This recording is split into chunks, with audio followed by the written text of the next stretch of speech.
So good evening साथियों, स्वागत है वंस अगेन आपके अपने यूट्यूब प्लेटफॉर्म पर। साथियों, आज की इस क्लास में हम लोग वेरी मोस्ट इंपॉर्टेंट क्वेश्चंस को देखने वाले हैं और ये क्वेश्चन आपके रियल एग्जाम को क्रैक करने में आपकी पूरी हेल्प करेंगे। जैसा कि आप सभी को पता है, अब आपके एग्जाम में टाइम बहुत कम बचा हुआ है और इस टाइम में आपको वही चीज़ें पढ़नी है जो आपकी एग्जाम के लिए वेरी मोस्ट इंपॉर्टेंट और हेल्पफुल है। तो उसी को ध्यान में रखते हुए आपके लिए कुछ मॉक टेस्ट रेडी करवाए जा रहे हैं। सभी मॉक टेस्ट आपको टेलीग्राम चैनल पर प्रोवाइड किए जाएंगे, लेकिन उससे पहले आज के इस प्रैक्टिस सेट को देखिए और प्रत्येक क्वेश्चन का राइट आंसर आप लोग डिक्टो कमेंट बॉक्स में करते हुए चलना। देखिए कितना स्कोर कार्ड आज के सेशन के माध्यम से आपका अचीव होता है। बाकी की बातें हम लोग सेशन के एंड में करेंगे और एक सरप्राइज रहेगा आज के सेशन के एंड में, आप लोग उसको जरूर देखना। चलिए स्टार्ट करते हैं। फर्स्ट नंबर क्वेश्चन आपकी स्क्रीन पर आपसे पूछा जा रहा कि जनगणना 2011 के अनुसार उत्तर प्रदेश की किस जिले की साक्षरता दर सबसे कम है। तो सभी को याद कर लेना है, जनगणना 2011 के अनुसार उत्तर प्रदेश के श्रावस्ती जिले की साक्षरता दर सबसे कम है। ऑप्शन नंबर बी आपको लॉक कर देना है। नेक्स्ट क्वेश्चन देखिए, उत्तर प्रदेश में तीसरा प्रमुख धार्मिक समुदाय कौन सा है। अगर तीसरे प्रमुख धार्मिक समुदाय की बात किया जाए तो आप लोगों को याद कर लेना है, ऑप्शन नंबर सी आपके क्वेश्चंस का बिल्कुल सही आंसर हो जाएगा। कितने स्टूडेंट ऑप्शन नंबर सी को लॉक किए हैं, बिल्कुल आप लोग कमेंट बॉक्स में इसका राइट आंसर दे दीजिएगा। क्लास वेरी इंटरेस्टिंग रहने वाली है। नेक्स्ट क्वेश्चन, पहले उसको NH2 बोला जाता था लेकिन अब वो NH19 हो गया है। इनमें से कौन सा नगर नहीं जुड़ा है। तो याद कर लीजिएगा, इनमें से क्या Agra, Prayagraj, Kanpur, Lucknow. Option number D को लॉक कर देना, लखनऊ आपकी क्वेश्चन का डिक्टो सही आंसर हो जाएगा। तो क्वेश्चन में आपसे पूछा जा रहा, जौनपुर, कौशाम्बी, प्रतापगढ़ एवं सोनभद्र में से कौन प्रयागराज की सीमा नहीं बनाता। तो याद कर लेना, जो यहाँ पर सोनभद्र दिया गया है ऑप्शन नंबर डी में, भद्र जिला ऐसा है जो प्रयागराज से सीमा अपनी नहीं बनाता है। ऑप्शन नंबर डी आपके क्वेश्चन का सही आंसर हो जाता है। एंड बात आप लोग याद कर लेना, देखिए आपका पेपर जो 25, 26, 27 अप्रैल से स्टार्ट है, उसी को ध्यान में रखते हुए आपको एक चीज और बता दूं मैं कि आप यहाँ पर जैसे क्वेश्चंस को पढ़ रहे हैं, ऐसे क्वेश्चंस आपको वहां नहीं देखने को मिलेंगे। क्वेश्चंस वहां पर होंगे आपके, जो ये ऑप्शन दिया गया है ऐसे A, B, C, D ऐसे करके आपको ऑप्शंस दिए जाएंगे और इन ऑप्शंस को समझना थोड़ा टिपिकल रहता है। तो इसी लेवल से आपको मैं कुछ मॉक टेस्ट करवा दूंगा आपके एग्जाम से पहले पहले, तो उन सभी मॉक टेस्ट को आप लोग जरूर एक बार देख लेना। उससे क्या होगा कि टाइमिंग और एक्यूरेसी बढ़ जाएगी। जितना ज़्यादा से ज़्यादा गलतियां आप अभी कर लेंगे, उतना ही ज़्यादा आपका वहां पर बेनिफिट होगा एग्जाम हॉल में। तो कोशिश करिएगा जो मॉक टेस्ट मैं आपको प्रोवाइड करवाऊं, उन सभी मॉक टेस्ट को एक बार सभी लोग सॉल्व जरूर करना। उनसे आपकी मैं 101% गारंटी के साथ कहता हूं आपको इंप्रूवमेंट मिलेगा मिलेगा। अगर एक भी क्वेश्चन आपका छूट गया एग्जाम हॉल में तो न जाने कितने बच्चों से आप लोग पीछे हो जाएंगे। तो इतना ध्यान रखना कि आपको यहाँ पर अभी जो शेष टाइम आपका बचा हुआ है, अभी कुछ नहीं बिगड़ा है, 30 दिनों में आपकी ऐसी तैयारी हो जाएगी कि आप भी जान जाएंगे कि हाँ, अगर रियली तरीके से आप लोग तैयारी करना चाहते हैं तो इतना बात आपको ध्यान रखना है। उसी फॉर्मेट में अब आपके आगे जो आगामी प्रैक्टिस सेट करवाएंगे, सेम उसी फॉर्मेट में करवाएंगे जिस फॉर्मेट में आपके एग्जाम हॉल में पेपर आपसे पूछा जाएगा। ऐसे समझना आसान है, इन ऑप्शंस को देख करके आंसर को फाइंड करना आसान हो जाता है, लेकिन जब आपको ऑप्शंस ऐसे दिए जाएंगे तब आपको थोड़ा टिपिकल रहेगा और बहुत सारे बच्चों को यहाँ पर कंफ्यूजन हो जाती है। तो इन चीजों को आपको ध्यान कर लेना है। यहाँ पर राइट आंसर आपको सोनभद्र को कर देना था। क्वेश्चन देखिए, उत्तर से दक्षिण जिलों का सही क्रम कौन सा है। तो उत्तर से दक्षिण जिलों के सही क्रम की जब भी बात किया जाए तो क्या अंबेडकर नगर, संत कबीर नगर, संत रविदास नगर या सिद्धार्थी आपका गलत हो जाता है। ऑप्शन नंबर बी देखिए, सिद्धार्थ नगर, जी हाँ बिल्कुल सही है। संत कबीर नगर, अंबेडकर नगर, संत रविदास नगर, करेक्ट आंसर आपका ऑप्शन नंबर बी हो जाता है। आपको ऑप्शन नंबर बी को लॉक कर देना है। नेक्स्ट, बिजनौर जिले में कौन सी जनजाति निवास करती है।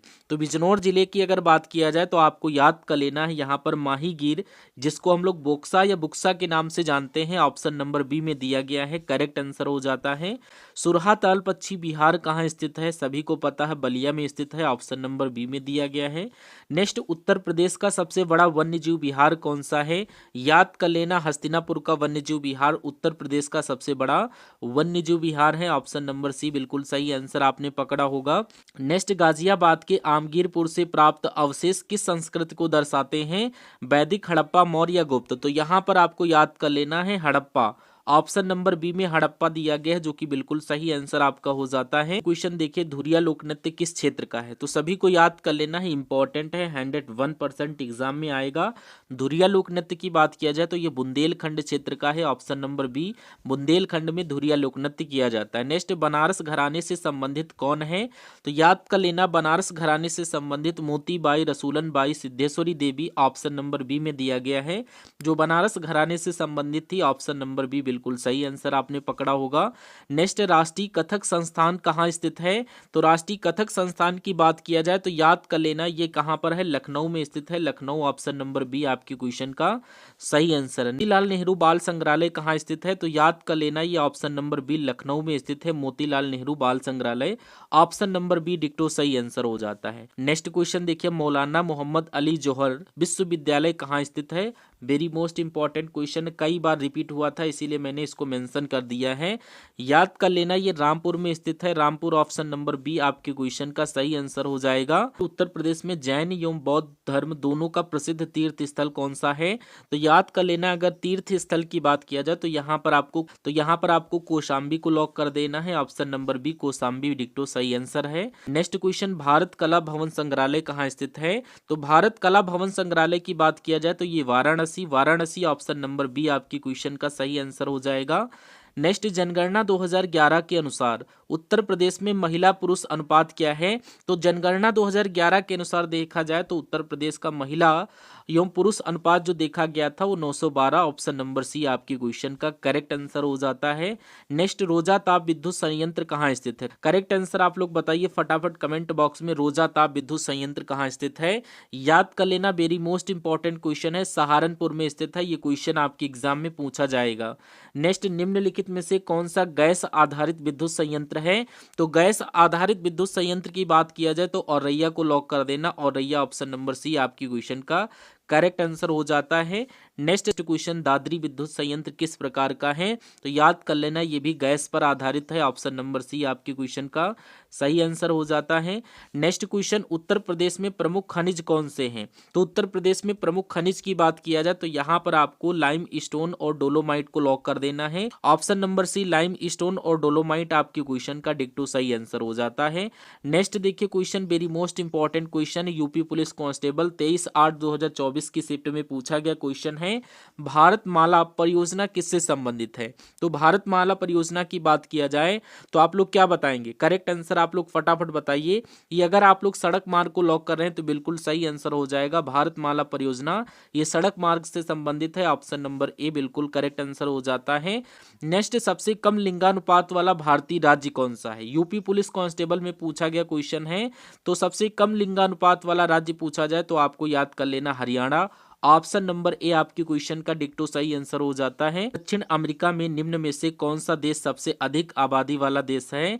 यूपी पुलिस कांस्टेबल 28/1/2018 के सेकंड शिफ्ट में पूछा गया क्वेश्चन है, इंपॉर्टेंट क्वेश्चन है, ध्यान कर लेना। ये ब्राजील में स्थित है। ऑप्शन नंबर बी ब्राजील आपके क्वेश्चन का करेक्ट आंसर हो जाता है। नेक्स्ट क्वेश्चन, एशिया के निम्न देशों में से कौन सा देश तेल यानी पेट्रोलियम का सबसे बड़ा उत्पादक देश है? यूपी पुलिस कांस्टेबल 28/1/2018 में पूछा गया क्वेश्चन है।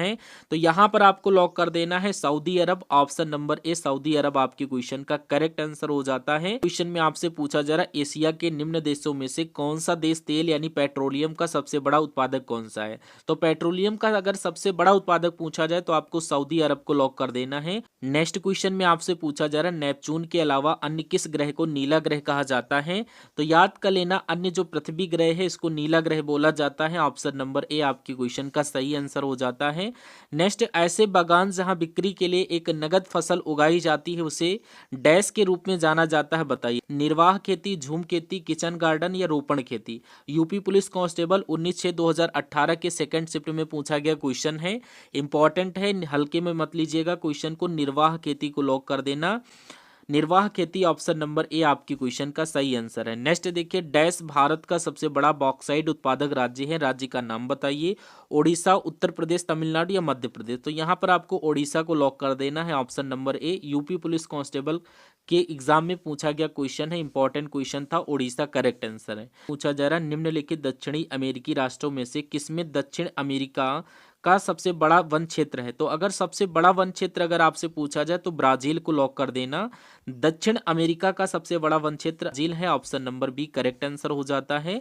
नेक्स्ट, जब महात्मा गांधी को रेलगाड़ी से जबरन उतारा गया तब वे दक्षिण अफ्रीका में कहाँ जा रहे थे? स्थान पूछा जा रहा है, को ऑप्शन नंबर ए को लॉक कर देना है। वे पिट्रोरिया जा रहे थे, ऑप्शन नंबर ए में दिया गया है। यूपी पुलिस कांस्टेबल 27/1/2019 में पूछा गया क्वेश्चन है, इंपॉर्टेंट जरा। 1658 में बहादुरपुर के युद्ध में शाहजहां के दूसरे बेटे शाह सुजा को शाहजहां के पोते डैश ने हराया था, नाम पूछा जा रहा है। हम आपसे पूछा जा रहा है, याद कर लेना यहाँ पर सुलेमान सिकोह आपके क्वेश्चन का करेक्ट आंसर हो जाएगा। क्वेश्चन देखिए, हवा महल 1799 ईस्वी में महाराजा डैश के द्वारा बनवाया गया था, नाम बताइए।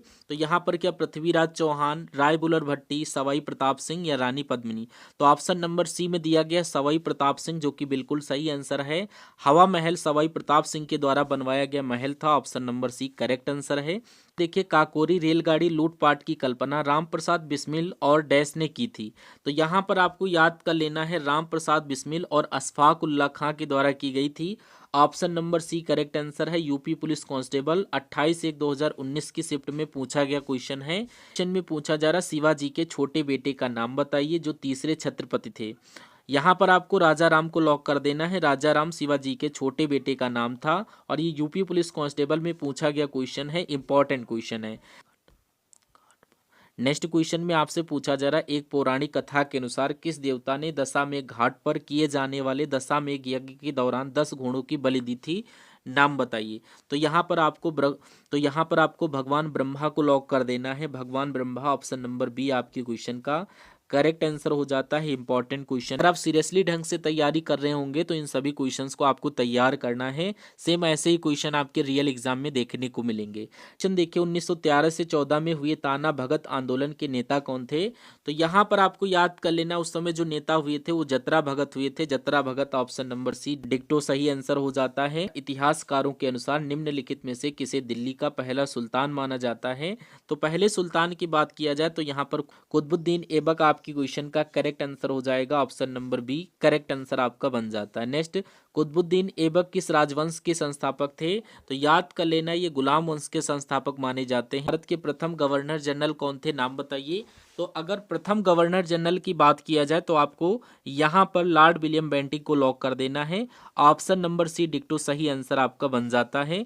नेक्स्ट क्वेश्चन में पूछा जा रहा, बिंदुसार का पुत्र कौन था? तो बिंदुसार के पुत्र थे Ashok. Ashok, option number A correct answer आपका बन जाता है। 26 ईसा पूर्व में भारत पर आक्रमण करने के लिए सिकंदर ने सबसे पहले निम्नलिखित में से किस नदी को पार किया था? तो सिकंदर ने सबसे पहले सिंधु नदी को पार किया था, आपने पढ़ा भी होगा, ऑप्शन नंबर ए सिंधु आपकी क्वेश्चन का डिक्टो सही आंसर हो जाता है। नेक्स्ट, वल्लभाचार्य ने किसकी भक्ति का प्रचार किया? तो याद कर लेना, इन्होंने कृष्ण भक्ति का प्रचार किया था, ऑप्शन नंबर सी कृष्ण भक्ति आपकी क्वेश्चन का सही आंसर हो जाता है। नेक्स्ट, चंद्रगुप्त मौर्य के गुरु कौन थे? तो चंद्रगुप्त मौर्य के गुरु की बात किया जाए तो विष्णुगुप्त, ऑप्शन नंबर बी आपकी क्वेश्चन का सही आंसर हो जाता है। चंद्र क्वेश्चन में पूछा जा रहा है, निम्नलिखित में से कौन सी पुस्तक मेगास्थनीज ने लिखी है?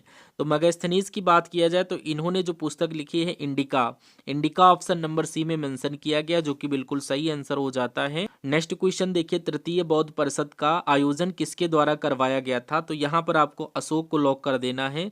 अशोक के द्वारा तृतीय बौद्ध परिषद का आयोजन करवाया गया था, ऑप्शन नंबर सी डिक्टो सही आंसर है। क्वेश्चन, कौटिल्य के अर्थशास्त्र में किस पहलू पर प्रकाश डाला गया है? तो कौटिल्य के अर्थशास्त्र पर अगर पहलू पूछा जाए तो राजनीतिक नीतियों पर प्रकाश डाला गया है, ऑप्शन नंबर बी आपकी क्वेश्चन का करेक्ट आंसर हो जाएगा। और 49 नंबर क्वेश्चन में आपसे पूछा जा रहा, मेगास्थनीज दूत था, किसका दूत था? सेल्यूकस का, सिकंदर का, डेरियस का या उपयुक्त सभी? तो यहाँ पर याद कर लेना, ये सेल्यूकस का दूत था, ऑप्शन नंबर ए आपकी क्वेश्चन का सही आंसर है। नेक्स्ट, किसके शासन काल में मेगास्थनीज भारत आया? तो याद कर लेना है, भारत आया था चंद्रगुप्त मौर्य के शासन काल में मेगास्थनीज, ऑप्शन नंबर सी बिल्कुल सही आंसर आपका हो जाता है। और 44 नंबर क्वेश्चन आपका छूटा था, वो यहाँ पर दिया गया है। इस क्वेश्चन को देखिए, पूछा जा रहा है, प्राचीन भारत में निम्नलिखित में से कौन सी एक लिपि दाएं ओर से बाएं ओर लिखी जाती थी? लिपि का नाम बताइए। इसका राइट आंसर आपको कमेंट सेक्शन में देना है। और ये क्लास आपको कैसी लगी ये भी कमेंट बॉक्स में बताइएगा। और एक बात मैं आपको बता दूं, ज़रूरी बात है कि आपके लिए कुछ मॉक टेस्ट डिजाइन किए जा रहे हैं आपके पेपर पैटर्न पर। जैसा पेपर आपके एग्जाम में आने वाला है सेम वैसा ही पेपर आपको करवाया जाएगा। उसको आपको बाई करना होगा, उसको ज़रूर आपको देखना है। और उससे आपको इतनी हेल्प मिलेगी कि अगर आप वहाँ एग्जाम में एंट्री करेंगे तो तुरंत आपको पेपर मिलके तुरंत आपको टाइम नहीं दिया जाएगा कि आप तुरंत पेपर अपना सॉल्व करने लगें। उसमें भी आपको अपना पर्सनल डिटेल वगैरह फिलअप करना होगा, और उसमें बायोमेट्रिक होगी, आंख की भी होगी, तो उसमें बहुत सारा टाइम आपका वेस्ट जाता है। और वो भी उसका कोई एडिशनल टाइम पीरियड नहीं होता, वो टाइम पीरियड आपके एग्जाम का ही होगा। जितना टाइम आपको मिलेगा उसी में से वो भी काम होगा। मान के चलिए आधा घंटा आपका 20 से 25 मिनट टाइम इसमें वेस्ट होने वाला है। और एक ज़रूरी बात, ऐसा भी कहीं हो जाता है कि कभी कभी सेंटर बहुत ही गलत जगह चला जाता है, उसमें सीट का इशू आ गया, सीट हिल डुल रही है उसका भी इशू आ गया, में बच्चों का टाइम बहुत वेस्ट हो जाता है। उसी को ध्यान में रखते हुए मैं आपको मॉक टेस्ट प्रोवाइड करवाऊंगा जो कि बहुत ही जल्दी आपको मिलने वाले हैं। उन मॉक टेस्ट को आपको 90 मिनट के अंदर सॉल्व करना होगा। आपको वहां पर क्या करना है, क्वेश्चंस को पढ़ना है और वहां पर ही आपको राइट आंसर कर देना है। उसके बाद आप करते जाइए, घड़ी में देख करके 90 मिनट आपको सॉल्व करना है प्रत्येक मॉक टेस्ट को। अगर आप 90 मिनट में उस मॉक टेस्ट को सॉल्व करते हैं, फिर आपको एनालिसिस नहीं करना है, तुरंत तुरंत नहीं एनालिसिस करना, थोड़ा ब्रेक डाउन कर लीजिए। उसके बाद उसी में दिया गया है आपका पूरा एनालिसिस, वहां पर आराम से आप लोग देखिए, डिक्टो ए के क्वेश्चंस को मैच करिए, और जो क्वेश्चन आपका गलत होगा वहीं पर एक्सप्लेन किया गया है। तो सारा कुछ आपको मटेरियल प्रोवाइड करवा दूंगा एज अ मॉक टेस्ट के रूप में। उसको आपको बाई कर लेना है, बहुत ही मिनिमम प्राइस में उसको हम लोग सेल करने वाले हैं। आपकी वैकेंसी के लिए ये सब कुछ किया जा रहा है, आपको सिलेक्शन लेना है। अगर आप ट्रस्टेड हैं तो आप उसको ले सकते हैं, और यकीन मानिए 101% कहता हूँ, वहां से आपको इंप्रूवमेंट देखने को मिलेगा। उसमें आपको घड़ी में देख करके एज ये समझ के चलिए कि मैं एग्जाम हॉल में बैठा हूँ, अपना पेपर प्रैक्टिस सेट कर रहा हूँ। तो इच्छुक छात्र छात्राएं हमसे संपर्क कर सकते हैं टेलीग्राम चैनल पर। टेलीग्राम चैनल की लिंक डिस्क्रिप्शन बॉक्स में मिल जाएगी, वहां पर जा करके हमसे डायरेक्ट मैसेज कर सकते हैं। जिन भी लोगों को ये मॉक टेस्ट लेना है, इच्छुक छात्र छात्राएं तुरंत हमसे संपर्क करें। और ये ऑफर आपको लिमिटेड टाइम के लिए दिया जाएगा, क्योंकि अब टाइम भी आपके पास कम है और ऑफर भी आपको लिमिटेड टाइम के लिए ही मिलेगा। तो जो भी स्टूडेंट इच्छुक हैं वो हमसे संपर्क कर सकते हैं डायरेक्ट मैसेज करके। हम सभी लोग मिलते हैं नेक्स्ट आने वाले सेशन में, तब तक के लिए जय Hind. Thank you for watching this session.